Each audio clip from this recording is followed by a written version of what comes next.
Bonjour et bienvenue sur ma chaîne YouTube. Dans cette vidéo, nous allons poursuivre la partie 2 du chapitre 1 intitulé Température et chaleur. Dans cette partie, nous allons commencer par présenter les différents états de la matière. Le paragraphe 2 sera consacré au changement d'état. Dans le paragraphe suivant, nous aborderons la notion de quantité de chaleur latente. Alors le paragraphe 4 sera consacré au calorimètre.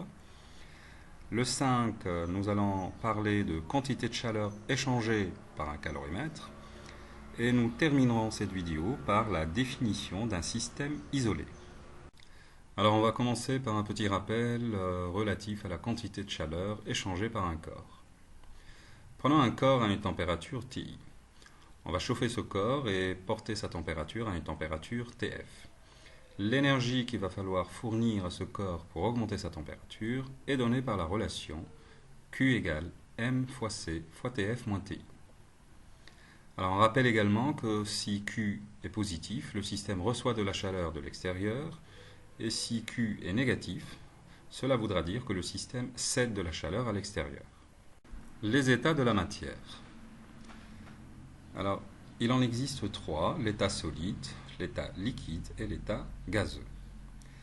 À l'état solide, les molécules sont très fortement liées par des interactions dites électrostatiques. Les molécules ne peuvent pas se déplacer les unes par rapport aux autres. À l'état liquide, la vitesse d'agitation augmente, ce qui va faire diminuer l'intensité des interactions électrostatiques. Les molécules peuvent se déplacer donc les unes par rapport aux autres. En augmentant la température, la vitesse d'agitation va augmenter et il n'y a plus d'interaction électrostatique. Les molécules vont alors être très éloignées les unes des autres. Changement d'état. Un changement d'état correspond au passage d'un état à un autre. Il faut savoir qu'un changement d'état se fait toujours à température constante. Le passage de l'état solide à l'état liquide est appelé fusion. Pour la glace, la température de fusion est de 0 degré Celsius. Le chemin inverse s'appelle solidification. Alors, quant au passage liquide-gaz, on parle de vaporisation. Et le passage gaz-liquide s'appelle liquéfaction. Quantité de chaleur latente. Prenons un glaçon à 0 degré Celsius qu'on va faire fondre. Alors il s'agit là d'un changement d'état et on passe donc de l'état solide à l'état liquide. Il s'agit d'une fusion. Pour faire fondre ce morceau de glaçon, il va falloir apporter de l'énergie sous forme de quantité de chaleur. Alors ici, attention, on ne peut pas utiliser cette relation, car si on fait TF moins TI, on va trouver 0. Donc cette formule n'est pas à utiliser. Dans la situation d'un changement d'état, la quantité de chaleur, qui va être appelée donc quantité de chaleur latente, est donnée par la relation suivante. C'est l'énergie qu'il faut apporter au glaçon pour le faire fondre. Donc Q est égal à la masse du glaçon fois LF. LF s'appelle chaleur latente de fusion. La quantité de chaleur latente est donc donnée par la relation Q est égal à M fois LF. Q est en joule, la masse sera exprimée en kilogrammes et la chaleur latente en joule kilogramme moins 1. LF, qui est la chaleur latente de fusion, représente l'énergie qu'il faut apporter à 1 kg d'un corps pour le faire fondre. Alors dans ce tableau, nous avons regroupé quelques chaleurs latentes de différents corps.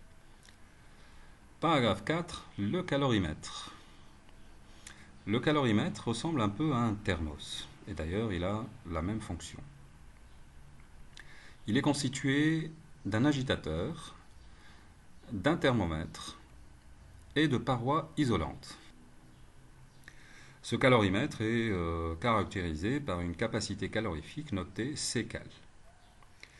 Alors cette capacité représente l'énergie nécessaire pour augmenter la température du calorimètre et de ses accessoires de 1 degré Celsius. Cinquième paragraphe, quantité de chaleur échangée par un calorimètre. On va prendre un calorimètre qui, dans son état initial, est à la température TI. Après une transformation quelconque, l'état final est caractérisé par la température TF.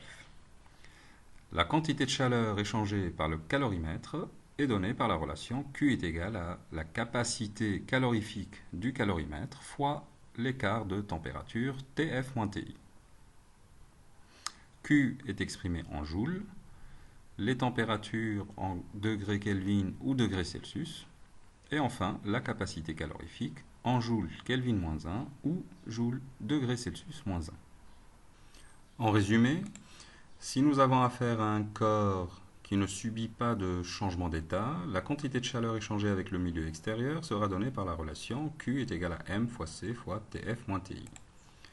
Alors dans le cas d'un calorimètre, cette quantité de chaleur sera exprimée par C fois TF moins TI.